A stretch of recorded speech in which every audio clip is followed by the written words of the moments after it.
ಕಾನೂನು ಮಾಪನ ಶಾಸ್ತ್ರದ ಉಪ ನಿಯಂತ್ರಕರಾಗಿರೋ ಅತ್ಹರ್ ಅಲಿಗೂ ಲೋಕಾಯುಕ್ತ ಶಾಕ್ ಕೊಟ್ಟಿದೆ. ಅತ್ಹರ್ ಅಲಿಗೆ ಸೇರಿದ ಬರೋಬ್ಬರಿ 8 ಕೋಟಿಗೂ ಹೆಚ್ಚಿನ ಅಕ್ರಮ ಆಸ್ತಿ ಪತ್ತೆಯಾಗಿದೆ. ಸೈಟುಗಳು, ಮನೆಗಳು, ಚಿನ್ನಾಭರಣ ಸೇರಿ ಅಪಾರ ಪ್ರಮಾಣದ ಅಕ್ರಮ ಆಸ್ತಿ ಪತ್ತೆಯಾಗಿದೆ. ದಾಳಿ ವೇಳೆ ಅತ್ಹರ್ ಅಲಿಗೆ ಸೇರಿದ ಯಾವೆಲ್ಲ ವಸ್ತುಗಳು ಪತ್ತೆಯಾಗಿದ್ದಾವೆ ಅನ್ನೋದನ್ನ ಗಮನಿಸ್ತಾ ಹೋಗೋಣ. ಅಕ್ರಮ ಆಸ್ತಿ ಮೌಲ್ಯ 8.63 ಕೋಟಿ ರೂಪಾಯಿ. 4 ಕಡೆ ಲೋಕಾಯುಕ್ತ ದಾಳಿ ನಡೆಸಿದೆ. 4 ನಿವೇಶನ, 3 ವಾಸದ ಮನೆಗಳು ಪತ್ತೆಯಾಗಿದ್ದಾವೆ. 25.18 ಲಕ್ಷ ರೂಪಾಯಿ ನಗದು ವಶಪಡಿಸಿಕೊಳ್ಳಲಾಗಿದೆ.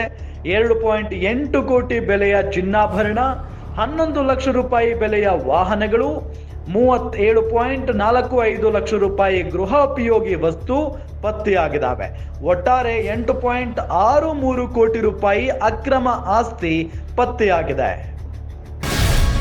ಗ್ಯಾರಂಟಿ ನ್ಯೂಸ್, ಸುದ್ದಿ ಖಚಿತ, ನ್ಯಾಯ ನಿಶ್ಚಿತ.